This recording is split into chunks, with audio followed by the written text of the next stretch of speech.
Oke teman-teman, saya buka dulu. Assalamualaikum warahmatullahi wabarakatuh. Eh, ya, pertemuan kita kelima ini mengenai obligasi, materinya yaitu keuntungan dan kerugian obligasi. Jadi untuk obligasi ini sebetulnya materinya nggak terlalu banyak ya, karena dia menyangkut mengenai satu produk ya. Kalau pasar modal itu luas, produknya salah satunya obligasi. Jadi obligasi ini salah satu produk aja. Jadi ya kita berkutat di area ini ya, di mengenai detail-detail mengenai obligasi. Dan saya masih berpikir untuk praktikumnya seperti apa ya di obligasi ini, karena modal awalnya itu teman-teman 1 juta ya untuk bisa beli obligasi. Mungkin nanti saya coba pikirkan apakah ini kan cuma bertiga orang ya. Ini 3 orang ini seperti apa, patungan atau apa, nanti bisa beli salah satu lah obligasi, nanti kita jual lagi gitu, nanti uangnya dibagi lagi ke teman-teman. Mungkin itu menurut saya yang paling realistis untuk praktikum di obligasi ini, karena saya ingin teman-teman nanti akhirnya ya setelah mata kuliah ini selesai ya teman-teman bisa merasakan sendiri produk obligasi ini ya. Ya minimum obligasinya ya yang apa, yang 1 juta lah gitu ya. 1 juta nih saya kira nanti kalau kamu terasa nih sebulan dapetin untung cuma segini gitu ya, ataupun obligasinya kita bisa transaksikan itu bisa. Tapi ini saya nggak lagi mikirin obligasi yang di bawah 1 juta ya. Kalau nggak salah ada sih beberapa aplikasi, tapi nanti di akhir kita coba akan diskusikan ya teman-teman ya. Jadi saya pengennya nanti ada praktikum, dan praktikum itulah yang menentukan teman-teman ya itu bagus atau tidak gitu, karena saya kira ini menjadi penting agar apalagi kalau teknik ini kan harus ada real ya yang teman-teman dapatkan gitu. Itu mungkin untuk kedepannya ya setelah eh, materi yang akan disampaikan. Nah yang kelima ini mengenai keuntungan dan kerugian obligasi. Jadi teman-teman kalau punya produk itu otomatis ya pasti ada kelebihan dan kekurangannya. Dalam hal ini juga kekurangan dan kerugian ataupun risiko dari obligasi itu sendiri ya teman-teman ya. Jadi kita nggak ngomongin mengenai cuan boleh, tapi di sisi lain juga kita ada risiko yang namanya kerugian. Nah kerugian-kerugian inilah yang perlu kita atasi ya. Kalau keuntungan ya kita nggak usah terlalu bahas ya, maksudnya nggak usah terlalu expected gitu ya. Tapi kalau kerugian, nah ini yang paling penting itu mengelola risiko seminimal mungkin demi meningkatkan profit. Itu kan tujuan utama kita investasi ya ataupun berdagang teman-teman. Jadi teman-teman ketika investasi yang paling penting itu biasanya keuntungan ya. Tapi di sisi lain resikonya ini kita minimalisir seminimal mungkin. Termasuk juga mengelola perusahaan seperti itu. Perusahaan secara umum ya profit oriented ya. Jadi ketika ada resiko, resiko itu diminimal mungkin gitu ya. Jangan sampai ada resiko itu muncul. Gitu. Sama di obligasi sama seperti itu ya. Nah, keuntungannya apa? Jadi keuntungan di obligasi ini yang pertama teman-teman akan mendapatkan yang namanya pendapatan tetap. Jadi istilahnya teman-teman itu beli barang, teman-teman dipastikan ya akan dapat pendapatan tetap rutinan gitu. Itu ada yang sebulan sekali dapat kupon gitu ya. Contoh saya investasi 100 juta ya, kuponnya 6% per tahun. Berarti udah pasti ya dalam setahun saya dapat berapa? Ada yang tahu berapa? Dari 100 juta 6% berapa? Ayo.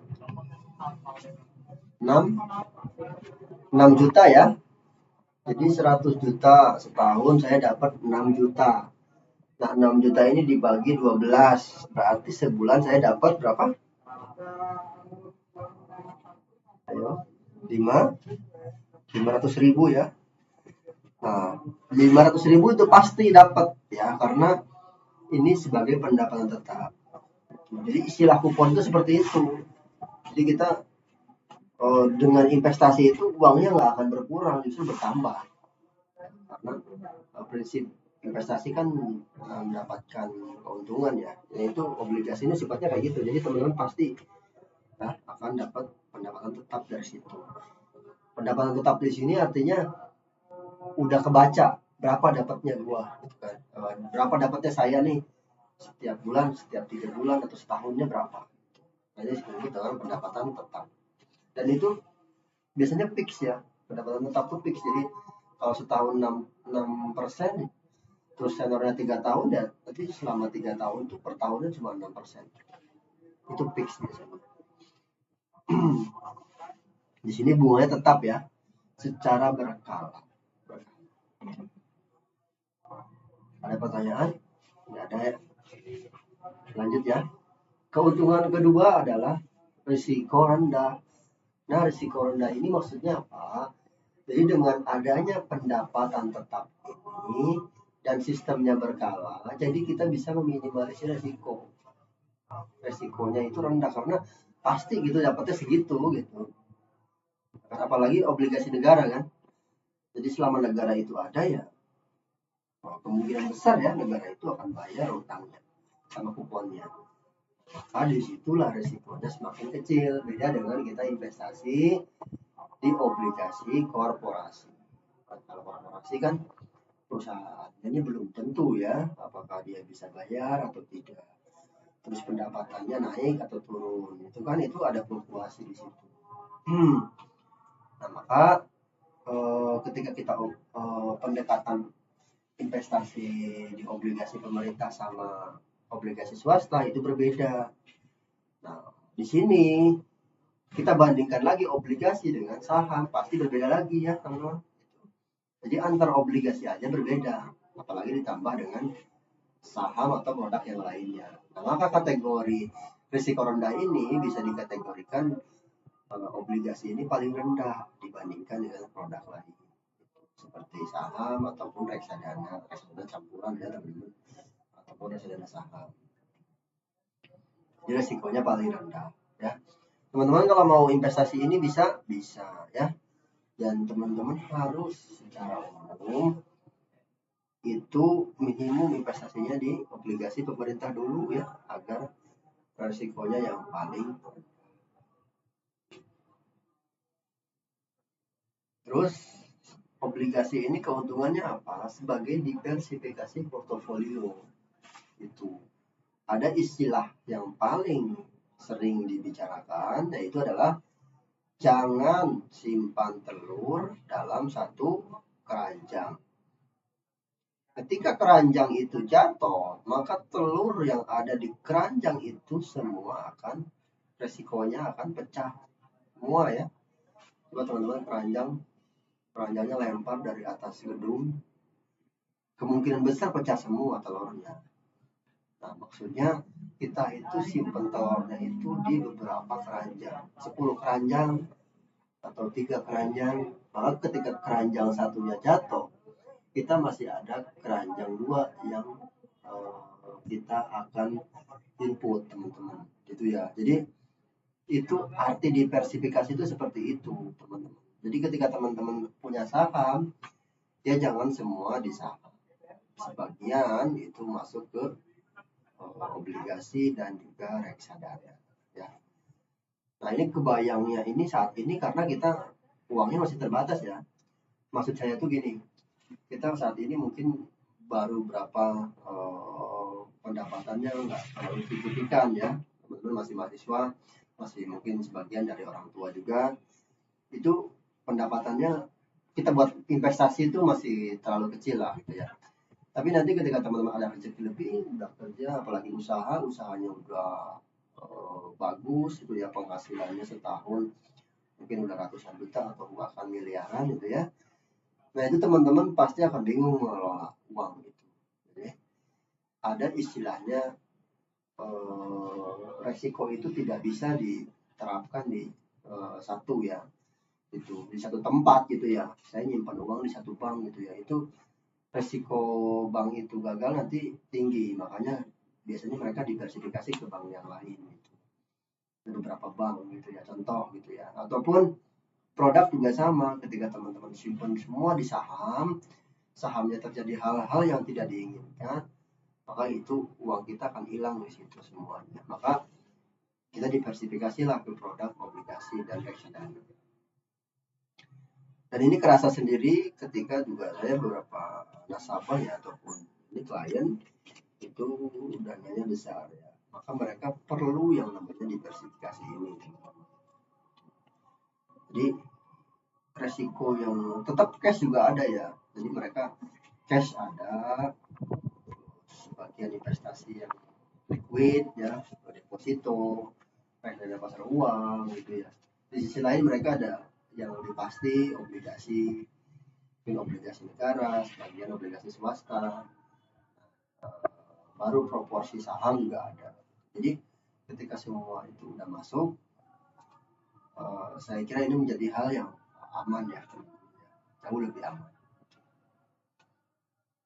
Terus keamanan modal dalam hal ini, jadi teman-teman nyimpen duit 10 juta, itu 10 jutanya bakal balik lagi. Nah ini yang disebut dengan modal. Obligasi ini menjamin modal kita itu secara umum akan balik lagi gitu. Jadi kalau teman-teman minjemin uang ke orang gitu ya, itu kan biasanya dikembaliinnya sama ya teman-teman, itu hampir sama seperti itu. Tapi kalau kita minjemin uang itu kan biasanya kita nggak ada bunga apapun, ini dibayar dengan istilahnya kupon ataupun bagi hasil lah gitu ya. Dan uang kita akan kembali nanti ketika jatuh tempo ya. Jadi keamanan modalnya ini jauh lebih bagus ya teman-teman ya. Kalau kita di investasi saham kan lebih fluktuasi, kita nggak, belum tentu modal kita balik. Contohnya saya beli saham tertentu ya, terus tiba-tiba sebulan ini manajemennya kena korupsi gitu ya, sahamnya kemungkinan turun. Nah ketika teman-teman butuh di waktu itu, terpaksa dijual mungkin di harga yang lebih rendah. Nah ini ada risiko di situ. Tapi kalau obligasi ya, kalau teman-teman hold sampai jatuh tempo ya pasti akan balik ya, dengan modal. Ini yang disebut keamanan modal itu di situ ya teman-teman. Terus keuntungan pajak. Nah ini pajak gimana maksudnya? Jadi pajak di sini, pajak obligasi itu berapa persen, ada yang tahu? Ayo, sini ada yang tahu pajak obligasi berapa? Ayo berapa, sebutkan aja berapa. Coba berapa persen pajak obligasi? Search di Google itu berapa coba? 10% ya. Jadi pajak obligasi itu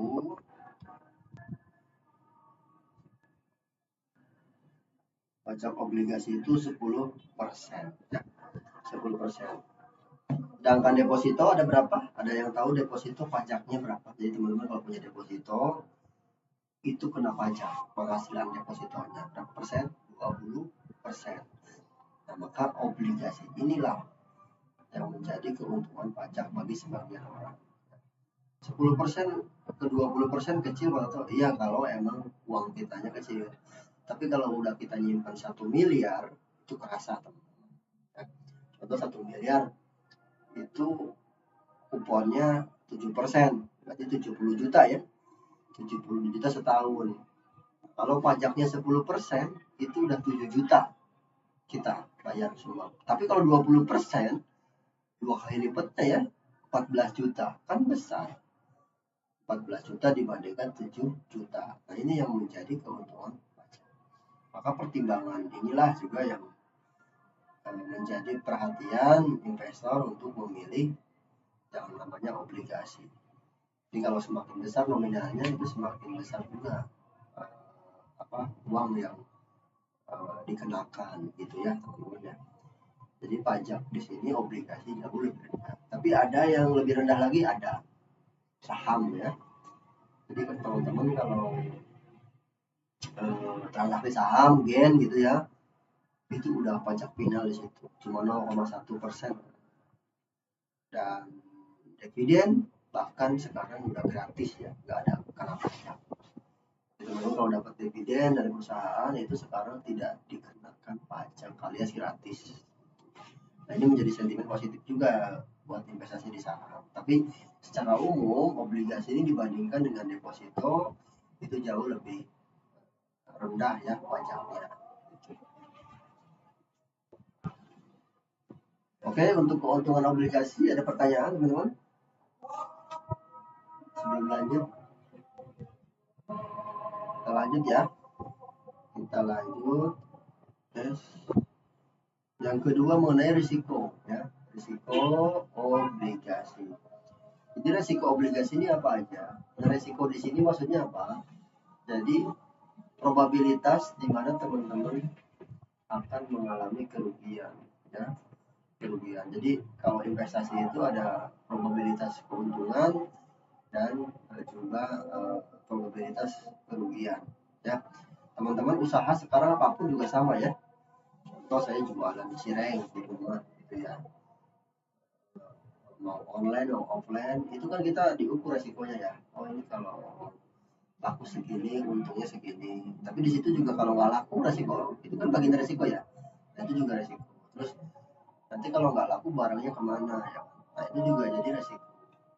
Terus resiko biaya ya, biaya-biaya yang lain ya teman-teman, itu juga resiko. Tapi resiko utamanya yaitu kerugian ya, ataupun nggak laku lah dalam jualan seperti itu.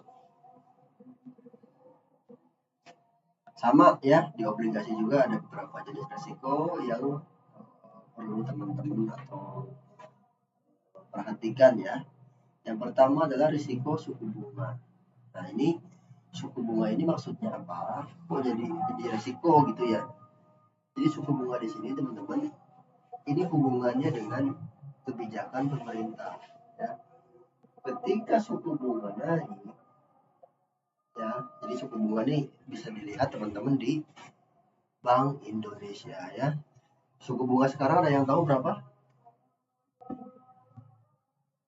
Saat ini Bank Indonesia menetapkan suku bunga berapa? Ayo, di antara 3 orang ini ada yang tahu berapa suku bunga BI saat ini? Coba saya pengen dengar berapa?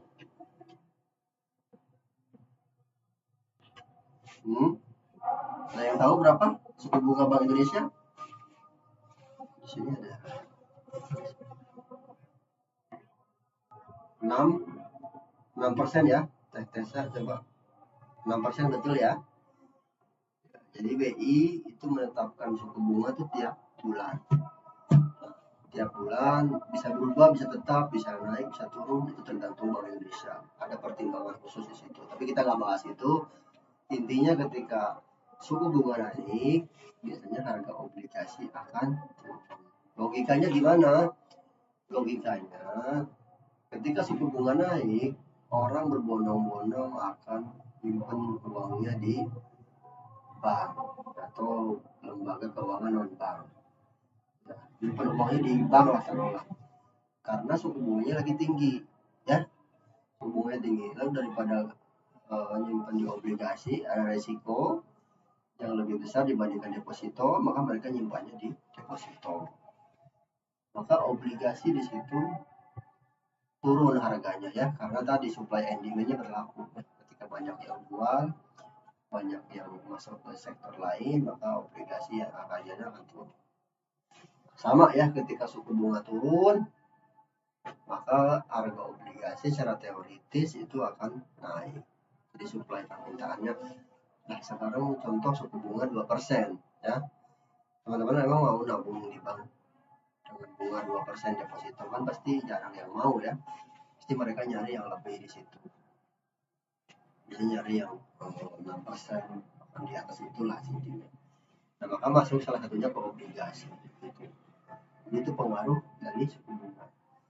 Kebalikan ya, ketika suku bunga naik, maka obligasi akan turun. Ketika suku bunga turun, maka harga obligasi akan naik atau menarik. Nah, risiko kredit atau gagal bayar. Nah, ini maksudnya apa? Jadi namanya obligasi itu kan kita ngutangin ya, ngutangin ngutangin ke orang, ke perusahaan, ke negara gitu ya. Nah, maka di situ ada risiko yang namanya gagal bayar. Ini apakah nyata atau tidak? Nyata ya teman-teman ya. Bahkan ada beberapa negara seperti Yunani itu kan gagal bayar ya obligasinya. Nah, akhirnya mereka di bailout lah, dibantu oleh Uni Eropa. Nah, ini kalau teman-teman punya obligasi Yunani ketika itu ya, mungkin teman-teman akan gagal bayar juga kuponnya ya ketika itu ya, sebelum mereka merestrukturisasi lagi. Sama juga itu sekelas negara bisa gagal bayar, bisa.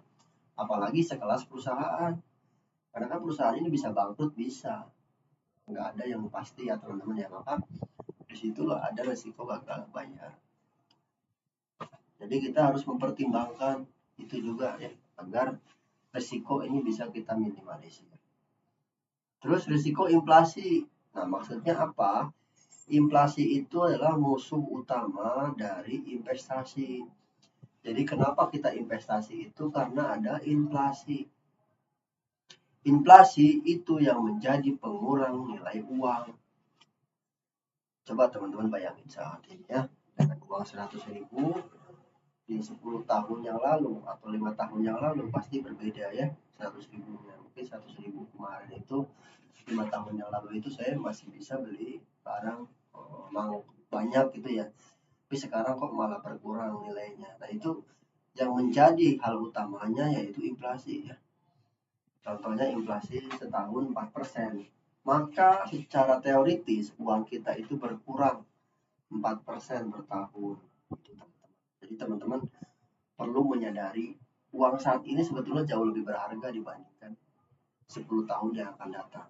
Gitu. Makanya kita perlu investasi itu di situ untuk menjaga nilai mata uang kita.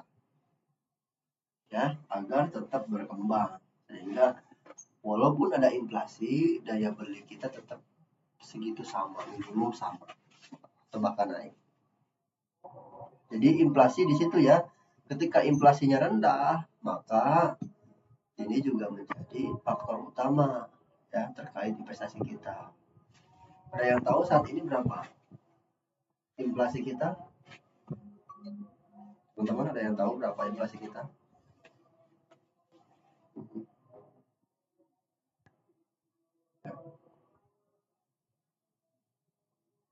Sekitar 3% ya teman-teman. Kalau 3% terakhir. Bentar.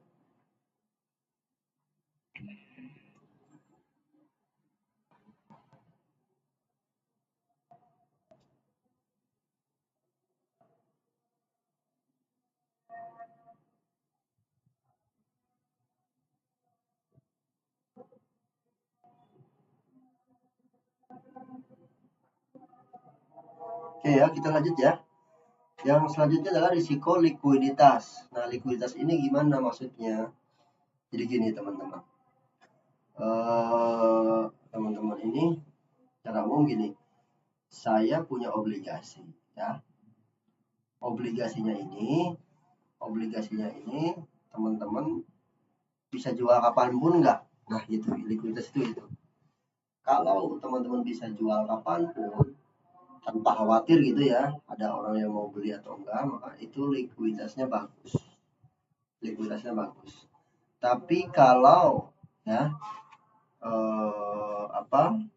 kita nggak bisa jual sebelum jatuh tempo atau kapanpun, nah itu likuiditasnya lagi kurang bagus atau jelek ya teman-teman ya. Makanya biasanya penting. Contoh, saya punya obligasi negara, atau obligasi lah, entah negara atau swasta. Jatuh tempo 3 tahun, saya baru pegang 6 bulan, saya mau jual. Nah, kalau teman-teman gampang menjualnya, maka likuiditasnya bagus, ya. Tapi kalau ternyata 6 bulan ini saya jual nggak bisa karena nggak ada yang beli, nggak ada yang nyerap, maka itu obligasinya kurang likuiditas atau kurang mudah ditransaksikan lah ya, seperti itu. Nah, ini menjadi risiko kan. Coba kalau teman-teman butuh duit di tengah jalan, jualnya susah, nah ini kan jadi problematik gitu. Nah, maka kita cari Di sini obligasi yang kira-kira likuiditasnya bagus gitu ya. Biasanya SBN teman-teman itu bagus ya. Itu bagus karena setiap hari diperdagangkan. Terus terakhir di sini resiko mata uang atau kurs. Nah, ini juga masalah ya. Karena kurs ini juga menyebabkan pergerakan obligasi juga fluktuasi. Kedua, teman-teman kalau ada investasi di obligasi dalam bentuk mata uang luar ya, seperti obligasi yuan, obligasi yen, obligasi dolar Amerika, dan juga obligasi lainnya. Nah, itu ada risiko fluktuasi mata uang asing. Contohnya di sini tiba-tiba rupiahnya menguat signifikan. Nah, ini pasti akan menyebabkan kerugian bagi yang punya dolar ya. Yang punya dolar jadi kesininya makin murah gitu dolarnya. Nah, ketika rupiah melemah sangat dalam, nah itu juga bagi kerugian ya, bagi yang kita punya rupiah, obligasi rupiah mau dikonvert ke dolar, jadi makin kecil gitu ya dolarnya. Seperti itu. Jadi di situ ada risiko ya, risikonya. Nah, maka kita perlu mempertimbangkan kurs rupiah tersebut. Kalau kita mau beli produk obligasi luar, kita pertimbangkan risiko kurs. Nah, ini ya. Jadi kalau kita simpulkan perbandingan keuntungan dan risiko obligasi ini seperti ini. Keuntungan itu pendapatan tetap, risiko relatif rendah, diversifikasi, keuntungan modal, keuntungan pajak. Sedangkan risiko itu risiko bunga, kredit, inflasi, likuiditas, dan mata uang. Oke, ada pertanyaan teman-teman? Di sini sebelum lanjut? Ada pertanyaan nggak? Ayo kita diskusi, nggak apa-apa teman-teman ya. Nah, selanjutnya kita mulai karena kita udah tahu nih resiko apa aja yang mungkin akan terjadi, maka teman-teman perlu mengelola resiko itu agar resiko itu tidak terjadi atau meminimalisir resiko itu. Ya, caranya seperti apa?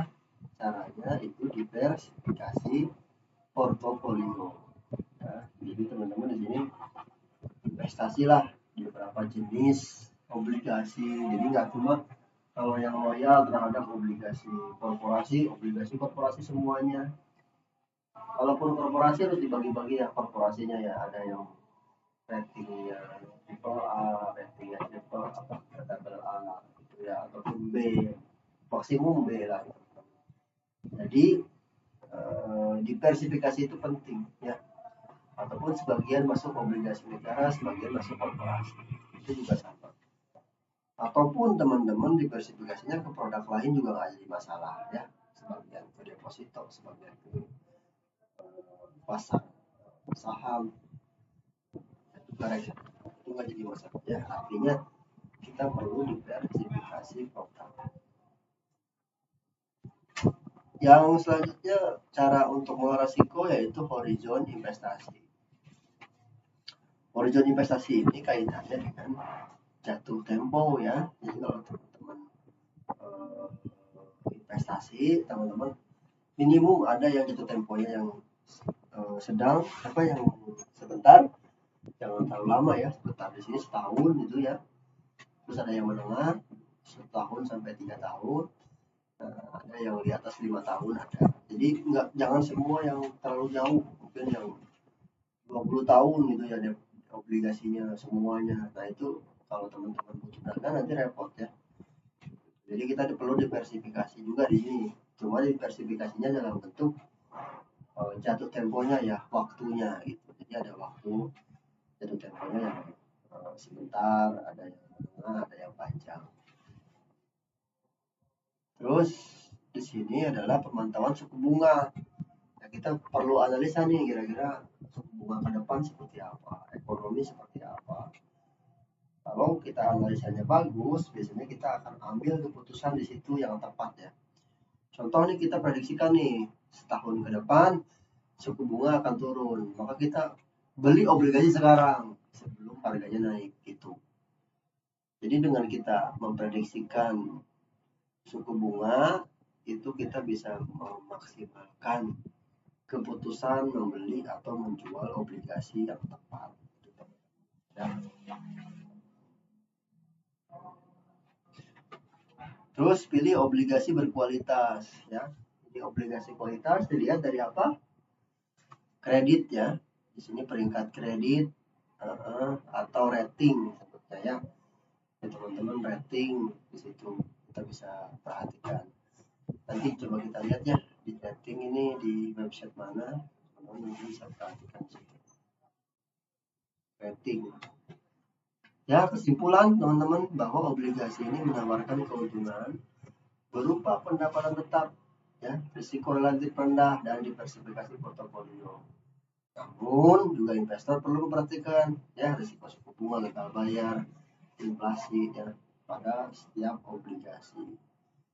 Jadi strateginya yang tepat itu intinya akan memaksimalkan keuntungan dan meminimalisir resiko.